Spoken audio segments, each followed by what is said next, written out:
It's Duke week. Don't dare look ahead, though, because Syracuse is coming to the Dean Dome tonight. This is Tyler Zeller, and you're listening to Locked On Tar Heels.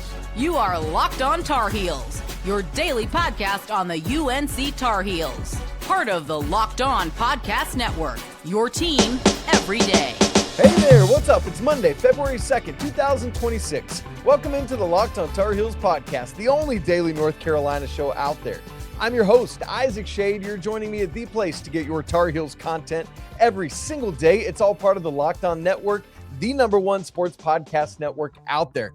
Thanks so much for making us your first listener watch to get this Monday started the right way. Special shout out goes to all our everydayers, all the members of the Locked On Tar Heels Discord, and our insiders as well. This episode is brought to you by Mazda, who puts the same drive into every single detail. Wins define the moment, but putting in the work, that defines you. Stay tuned for highlights in this week's Moving the Game Forward moment. There's more to a Mazda because there's more to you. Coming up on our Monday show, we're going to have our Syracuse preview. Since it's such a quick turnaround from Saturday's Georgia Tech game to this one, we're not going to do a full-on Georgia Tech recap. We're going to allow our live postcast from Saturday to suffice for that, which essentially is in a lot of ways. So if you missed that and you want to get part of it, make sure to go back and either listen to or watch the Georgia Tech recap. Obviously, it's on both on YouTube and on your favorite podcast platform as well. However, can we just talk about that dunk? I did not know a human being could reach their arm so high and then lower it back down so low, as has Caleb Wilson done. Oh, my goodness. Also, one other thing I'll say, it was so nice to not have to climb out of a massive hole as Carolina did against Cal and as, you know, in some other games. My goodness. That reverse jinx that Isaac Shade's got going on is up to 2-0 now. Let's make it 3 straight tonight. So, let's dive right on into talking about Syracuse, and we'll get to our Four Corners preview, all that stuff. Weekend whip around, big weekend for women's tennis, all that coming up. Here's the big thing for me heading into this game tonight. Big Monday on ESPN. I am deathly afraid that the Tar Heels are going to look past Syracuse. Why? Because coming up in, what's today, Monday, Tuesday, Wednesday, Thursday, Friday, 5 days from now is Carolina Duke round 1. And we've seen it multiple times. And you can understand it, how a team can start, even in subtle ways, training their attention on Duke and not on what's still at hand. Consequently, 2 years ago, Carolina lost at Georgia Tech. You will never convince me that was not because there was no reason they should have lost that game in Atlanta. That to me was a byproduct of even just minutely looking ahead to Duke. And I'm not, I think when I say this, you're probably thinking, Isaac's worried that Carolina's going to lose. I'm not even worried about them just winning or losing. I'm worried about how locked in they are. Can they continue to do what they did in the second half against Virginia? Can they continue to do what they did in the entirety of the game against Georgia Tech, right? Like, you beat Virginia. You handled that success very, very well by following it up with your most convincing road win of the season. So don't throw that all away. You're starting to bank some national goodwill. I've been hearing it from people all around me. Because you guys know I don't just cover the Tar Heels. I cover national college basketball. People are starting to say, okay, I think that California trip might have just been a blip. But I tell you right now, if you lose this game tonight, it throws a lot of that goodwill right away. So Carolina cannot in any way, shape, or form look ahead to Duke. Here's an example of what I'm talking about. Post-game Georgia Tech on Saturday, a reporter asked Caleb if he could jump higher than he did in that alley-oop. And he said, and I quote, "I don't know. Maybe I can do it next Saturday," end quote. That's not what I want to hear at all. That leaves me terrified. Why? Because Caleb could have said, I don't know. We'll see if I can do it Monday night against Syracuse. He just looked right over past Syracuse and he's thinking of doing it against Duke. And I can't blame him, right? It's going to be the first of a couple of the biggest games he will play as in his lone year in Chapel Hill. And so I get it and I understand it, and he's never been through it before. So I hear it. And truly, I too hope he can jump even higher on Saturday against Duke. That would be fantastic. But Caleb and everyone else, before we get there, you've got another critical opportunity tonight to jump really, really, really high. And if I can just make this into an analogy or a metaphor or whatever you want to call it, Caleb's focus or anyone else's focus on jumping really high against Duke is going to cause them to not jump as high tonight against Syracuse. And you could get clipped at any moment. This is not the 2009 juggernaut Tar Heels. This is a good team. They're not elite yet. They could be. There's still possibilities there. And so that statement from Caleb to me means that at least even in subconscious way, he's overlooking Syracuse. Now, again, you can forgive freshman Caleb Wilson if he's doing that. So whose job is it now to make sure that that's not happening with Caleb or anyone else? That role alone belongs to Seth Trimble.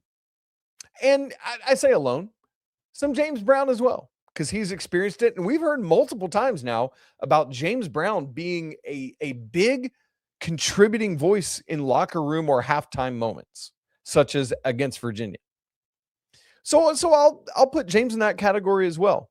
The coaches can say it till they're blue in the ears from hearing it.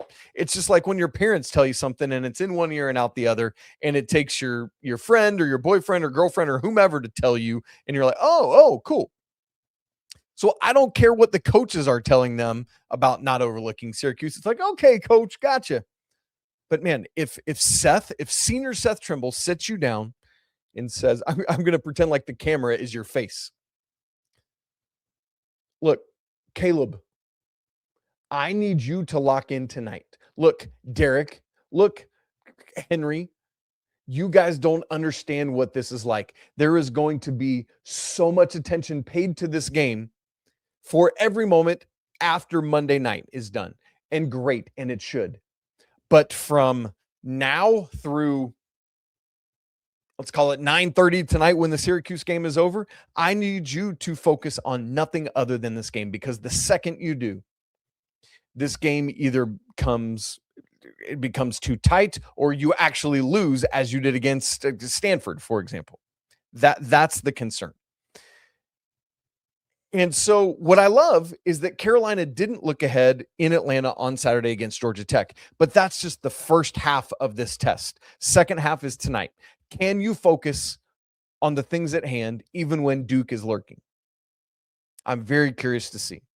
So, fellas, nothing, not thinking about, man, how am I going to go up against Cam Boozer? Oh boy, how whatever it is. None of that. Go take care of business. And the way you do that tonight is you make it a nothing game from the start.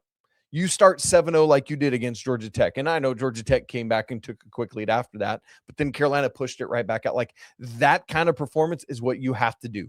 Don't give Syracuse any hope. Don't like force yourself into a weird position. Take care of it from the jump. The offense has to keep rolling at this crazy good clip that it is.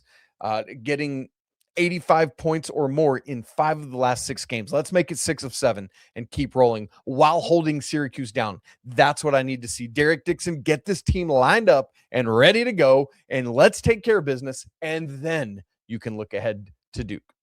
Now, one of the great things is that North Carolina is taking care of the basketball at an elite rate, and I do mean elite. It's crazy. Well, they got to continue to do so, because past performance isn't just some necessarily indicator of future performance. Gotta, like the stock market, gotta keep doing it. Take care of the ball. That and the rest of the Four Corners preview all coming up in just a second. It's the last call for football on FanDuel. One last Sunday, one last kickoff. the final chance to get in on the action before the NFL season officially comes to a sad close. This is Super Bowl 60, and FanDuel is making sure you're right in the middle of it with a special offer just in time for the biggest game of the year. So whether you're backing the favorite Seahawks, or maybe you're riding with the underdog Patriots, or you're building one last same game parlay, this is the game that everyone's been waiting for. This is where predictions turn into plays, stats turn into storylines, and every snap feels bigger. It's the perfect way to cap off the season and make the Super Bowl even more exciting from kickoff all the way to the final whistle. Maybe you're a new customer. Guess what? You can bet just $5, and if that bet wins, you're going to get $200 in bonus bets to utilize. How about this game tonight? Tar Heels hosting Syracuse, favored by 11.5 points. If you think Carolina can cover that spread, go grab it. Why not? Get in on that action. Make it count, because after the Super Bowl, the football season is over. Last call for football on FanDuel, an official sportsbook partner of Super Bowl 60. Visit FanDuel.com to get started. Thanks for making Locked On Tar Heels your first listener watch of the day, and making the Locked On Network the #1 sports podcast network out there, man. It's so great to have all of you here, and that's why this thing is doing what it is. And if that's you, you're a diehard Tar Heels fan, come check out our brand new Everydayer Club that's got great perks for you that you can dive in even more. The link for that's in the show notes, lockedontarheels.supercast.com. Check it out. It's time for the Four Corners preview. Carolina hosting Syracuse tonight. Number one, got to keep taking care of the basketball. Carolina has been doing this at literally an elite level. In the entirety of the season, the most turnovers they have in any one game is 14. And like they're doing so well. Last 3 games, 8 turnovers, 4 turnovers, 2 turnovers. That not so coincidentally coincides with 3 of the 4 games that Derek Dixon has started and really taking care of things. Now, an interesting wrinkle here is that Syracuse forces 13.3 turnovers per game. Carolina is only surrendering 9.9 turnovers per game. Interesting there. Something's got to give with it, right? The other thing is that for the Tar Heels, they are turning the ball over just 13.6% of the time. When I say elite, that is 13th in the nation. That's great. And that stat's even more important than how many total times, because this is not tempo related. This is tempo adjusted, right? Of all their possessions, they turn it over on 13.6. Only 12 teams in the nation can say they do it better. That's crazy, crazy good for the Tar Heels. They got to keep it rocking. Now, part of that too is when you're not giving the ball away, you're not giving points away. Saturday against Georgia Tech, 0 points off of Carolina's 2 turnovers. Meanwhile, the Tar Heels got 18 points off of Georgia Tech's 12 turnovers. That decides the ball game right there. Keep it going, Tar Heels. Number 2 in our Four Corners preview. The Tar Heel bench has been doing very well, thank you very much, and they need to come through yet again. Part of this that I love is that because Carolina took care of business the way they did Saturday, nobody played more than Henri Veesaar's 30 minutes and 29 seconds. So the starters are about as fresh as they could be, the bench about as fresh as they can be, at least as much as Syracuse, who had to travel down from Syracuse, while Carolina just had to get back from Atlanta. Not too bad at all. But all hands on deck, right? The bench needs to be ready to go tonight. The starters need to be ready to go tonight. Jaydon Young, I'm assuming, is going to continue to start, because if it ain't broke, don't fix it kind of thing, like he's not playing a ton of minutes, but he's getting that energy jolt going. It's given Jarin and Luka and Jonathan Powell an opportunity to scope out what's happening and then come in and make a difference in the basketball game. How about the scoring production the bench has given? In the last 4 games, they've had 20 or more points in all of them. 3 straight games with 25 or more points. And so I want, one of the stats I keep is bench points. So I went back and looked. In the Hubert Davis era, is this the first time with 20 points or more in 4 straight games from the bench? No, but it is only the second time. How about this? They did it in 7 straight to close the regular season last year. Isn't that nuts? We'll see if they can do it again. Also, I wondered, is this the first time in the Hubert Davis era that the Tar Heels have scored 25 or more in 3 straight games? No, once again, it's the second time. That same streak last year, they had 4 straight games of 25 or more points from the bench, which Carolina could tie tonight. Part of, as we think about the bench as well, again, assuming Luka continues to come off the bench, really feels like he's been coming into his own of late. Coming off the bench, playing more and more and more minutes, being more and more and more productive, looking like he's making better decisions. For example, in his last 7 games, 17 assists, just 4 turnovers. That's a 4.25 to 1 assist to turnover ratio. Also, in his last 2 games, shooting 6 of 12 from beyond the arc. If he can start to find consistency with his shot and in his playmaking, and doing that off the bench with like 20 minutes a game or so, phenomenal stuff. Keep that going, Luka. And Jarin Stevenson, right? We've seen him be so much more aggressive and assertive and making things happen in recent games. I've been fond of saying, and I'm going to continue to say, it's not even that I need him to score a bunch of points. I just need Jarin Stevenson's energy and activity to cause havoc on defense.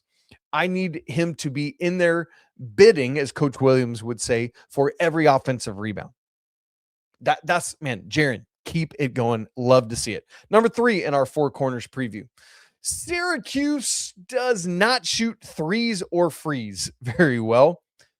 And interestingly, as you well know, Carolina is great at guarding teams from 2-point percentage. Right now, as I talk to you, Carolina is 5th in the nation in 2-point field goal percentage defense at 43.8. So you think about this, Syracuse doesn't shoot the 3 well. They don't shoot free throws very well. And Carolina defends 2s, extremely elite level. That seems like a great recipe for success. But again, you have to show up and force that to happen. Syracuse isn't just going to walk in and say, here you go, boys. Congrats on the win. No, you got to force them into bad 3s. You got to force them to take like low percentage 2s. Free throws are going to be what they're going to be. Keep them off the line. But the good news is, Carolina's not a good free throw shooting team this season. As we sit here right now, they are 68.1%, which is 313th in the nation. Ew, gross, yuck, right? Like that sounds terrible. Well, here's the good news. Syracuse, way worse. 63.1%, 5 whole percentage points worse than Carolina, 363rd in the nation. That's 3rd worst in all of Division I. Good night. And they're not a good 3-point shooting percentage team either. 33.3%, which is 3rd worst in the ACC. Carolina's has been slowly coming up. Took too many Saturday against Georgia Tech. But Carolina's starting to shoot better. Like it feels like more going in from more different players. So defense, step up, do a job tonight. Number 4 in the 4 corners preview. Syracuse not only is not good at shooting 3s or frees, they're also not a good rebounding team. And Carolina is, and they need to take advantage of that. For example, Syracuse allows the 3rd most offensive rebounds per game in the ACC to their opponents, 12.1 offensive rebounds per game. Also, they're 331st nationally. That's not as bad as their free throw shooting percentage. Good night. But it's still really, really bad, essentially in the bottom, like 40 or 50 in the nation there in allowing offensive rebounds per game. So Carolina, not only should you get a bunch of turnovers and score off of those, but get these second chance opportunities by crashing the glass. Get in there, Seth Trimble. Get in there, Jarin Stevenson and Caleb Wilson and Henri Veesaar. Get these second chance opportunities, and whether it's immediately going right back up, kicking out for a 3, whatever it is, take advantage of the offensive glass. And as per usual, Carolina is going to have a bit of a size advantage here. And so now that said, Syracuse is actually a very good shot blocking team. So Carolina's going to have to watch for that. They block 6.1 blocks shots per game, which is 4th nationally. 4th nationally. That's crazy. And so Carolina's going to have to be ready for that. But they should have that size advantage. Get onto the glass and let's get home, or stay home, I guess it would be, getting a bunch of second chance points and a bunch of points off turnovers. That's the way to swing a game easily in your favor. All right, you guys, there you go. That's the 4 corners preview for this game. Syracuse is coming to the Smith Center. Carolina needs to take care of business. Massive weekend, by the way, for women's tennis. We'll get ready with more about Syracuse as well as the weekend whip around. All coming up in just a second. Right after I tell you about our friends at Mazda. This is Mazda's moving the game forward moment for those who show there's more to the score than what's on screen. Who's the moment this week? Where's it coming from? It's Luka Bogavac. I'm so proud of the way that he has started to settle in to his role, to learning the game more, to looking like he's more settled and at ease with the game, his teammates, what he's being asked and expected to do. Consequently, he's just affecting winning at a much bigger way. And what does that mean? That Luka Bogavac is helping Carolina move the game forward. These moments remind us of what it really takes to raise the bar. It's that extra work off the court. It's dialing in every detail. It's given that extra fire, that grit, and that I never quit mentality. Mazda puts that same passion as Luka Bogavac into every one of their models. Highlights make the reel. What it took to get there is what makes it count. There's more to a Mazda because there's more to you. Let's get to know the orange a little bit. Reminder, we will be live as always tonight after the game, but it's going to be a little bit later than it typically would be. My wife's got a work dinner tonight that I need to go support her and be with her in that. And so we will still go live, but it'll just be a little bit later. I'll let you know when it's coming. So stay on standby and be ready for it. Monday, February 2nd, Groundhog Day in Chapel Hill at the Dean E. Smith Center, 7 p.m. Eastern on ESPN's Big Monday. Great stuff. Carolina favored at FanDuel, as we said earlier, by 11.5 points. At both KenPom and Torvik, the line is Carolina by 10. All-time series record, Tar Heels and Syracuse, 18-7 in favor of Carolina. And interestingly, it's been the series has been played a lot more in Syracuse lately than it has been in Carolina. Each of the last two matchups have been in Syracuse. They played twice this year. So when Carolina goes up to the, what's it called now, JMA Wireless Dome, 3 of the last 4 meetings will have been there. It's kind of weird, right? But whatever, fine. Let's just take care of business, and then it doesn't matter. Syracuse's coach is Red Autry. He's in his 3rd season. It's kind of been up and down, if we're being honest. Not much of note. Just we'll see. I'm kind of, if I'm being honest, I'm a little bit worried for coach's job if things don't go well for them this year going forward. I mean, let me look back. Last year in his 2nd year, they didn't make the NCAA tournament. His 1st year, they didn't make the NCAA tournament. And as it sits right now, I don't know. I mean, I don't think they're going to make it again. I'm worried for Coach Autry's job. We'll see what happens. Let's not help him keep it tonight. I never want somebody to lose their job, but I don't want Carolina to lose to make him keep it, right? Obviously, Syracuse, as I'm alluding to, is not ranked in the AP poll. They were picked 9th in the ACC preseason poll. They're currently sitting in 11th. As things are right now, they're 79th in the net. That means this is a quad 3 game at home. If they could get into that top 75, it could be a quad 2, but there you go. At KenPom, they're 70th. At Torvik, 57th. Offensive efficiency is 83rd at KenPom, 76th at Torvik. Defensive efficiency, 69th and 64th. So pretty commensurate range for both their offense and defense and overall standing right now in the nation. Syracuse, as we sit here today, is 13-9 overall in the season, 4-5 in ACC play.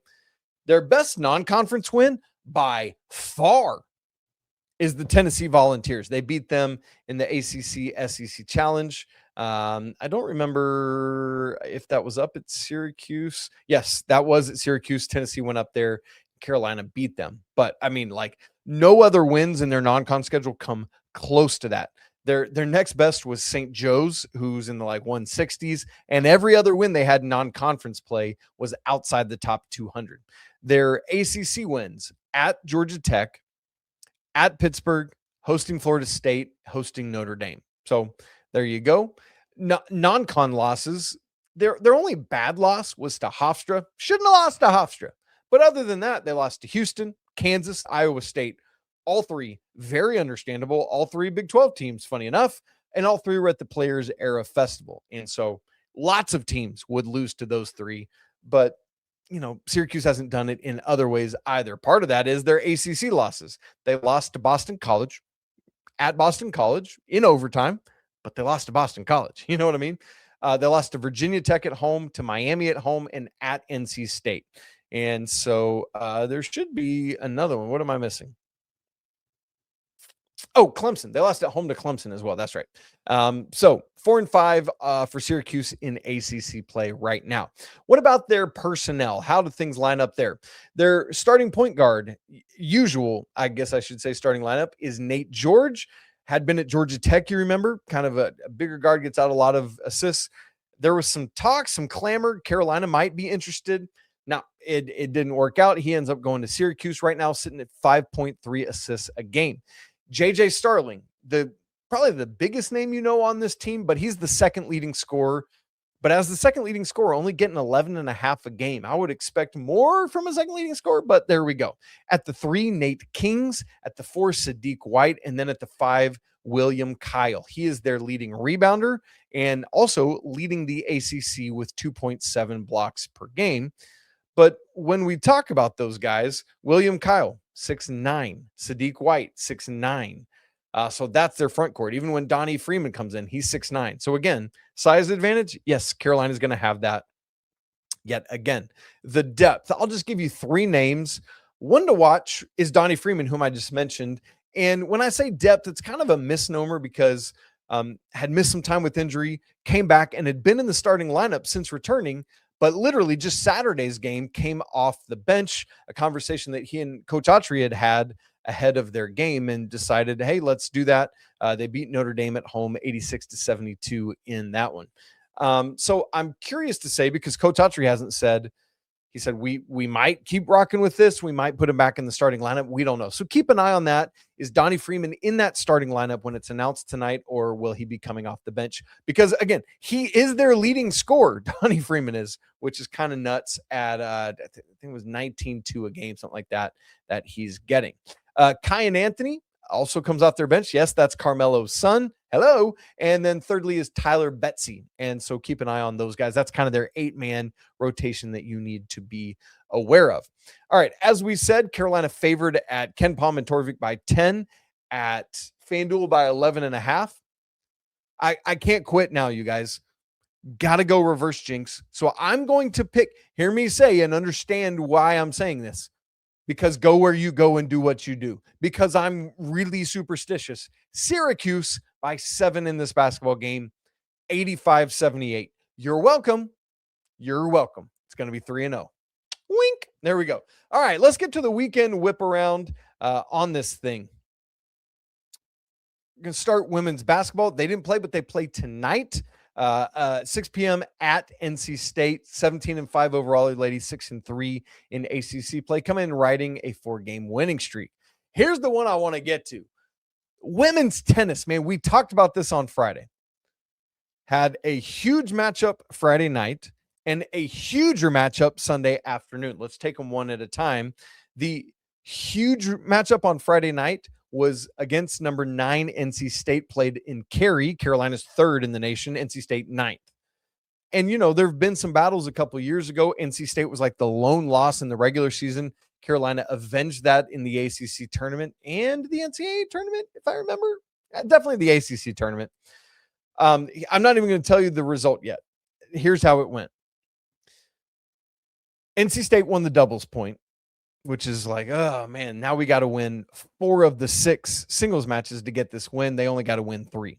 So at 6 singles, Frey for Carolina wins 6-4, 6-3. So now it's tied at 1. At 5 singles, that was the next to wrap up. NC State wins over Thea Rabman 6-4, 6-3. Now State leads 2-1. At 2 singles, they finish next. That was Kajuru for Carolina. She wins 6-4, 3-6, 6-4. So 3-setter. But Carolina now even at 2 matches, 2 points to 2 points. And then Carolina takes a lead at 3 singles. Tatum Evans wins 3-6, dropped that first set, but then won 6-3, 6-3 for Carolina to take a lead. But then at 4 singles, NC State wins 7-6, 6-4. It's like, oh, man. So now it's 3-3. It all comes down to number 1 singles and Reese Brantmeyer. She wins the first set, 6-4, drops the second set in a tiebreaker, 7-4 in the tiebreaker. And you're like, man, I don't want to go to a third set. Anything can happen. But Reese gets that 6-4 win, and Carolina comes from behind to beat NC State 4-3, man. A massive, massive win for the ladies. But even more massive was Sunday afternoon, hosting number 1 in the nation and reigning national champion, the Georgia Bulldogs. And I'll just go ahead and tell you, Carolina wins this bad boy 4-1. Carolina takes the doubles point, and Frey wins at 5 doubles, 6-4, 6-4. Thea Radman loses at 6-1, 7-6. So now Carolina leads 2-1. But then Alanis Hamilton wins at the 4th singles. And then Reese Brantmeyer wins at number 1, and that's it. Don't have to finish at 2 and 3. Great stuff there for the ladies. Just about everything else this weekend got canceled. Wrestling lost Friday night against number 14 Pitt 22-9, but the men's tennis on Sunday against Columbia got canceled. Men's lacrosse at Towson on Sunday got canceled. I feel like something else did. I don't remember. But women's golf in action right now in the Puerto Rico Classic. Gymnastics hosted number 16 Clemson on Friday night, lost 196.375 to 197.025. Bummer there. They fall to 3-3, 1-2 in ACC play. And then things went very well for the fencing team in Staten Island on Sunday. Really good stuff there. And then track and field competing in Lynchburg at Liberty. All right, you guys, that's the weekend whip around. As a reminder, join us tonight after the game. We will be a little bit later than usual. Plenty of time to soak it in a little bit. Those of you that want to take in other shows and stuff as well, lots of time for that. And then come back to Locked On Tar Heels. If you haven't hit that bell notification on YouTube, man, that'll let you know when we go live. Go ahead and hit that. It'll give you notification. Boom, you just pop right in and you're ready to go. If you haven't done that, do it. If you haven't joined on your favorite audio platform as well, do that so that you can hear the show too. And why not double subscribe? It helps spread the love for the show. If you've not joined our Everydayers Club, that link's in the show notes. We'd love to have you there. And if you haven't joined the Locked On Tar Heels Discord family, a great place to be. Come on in. That link's in the show notes as well. Always a great day to be a Tar Heel. Talk to you tonight after the game. But until then, peace.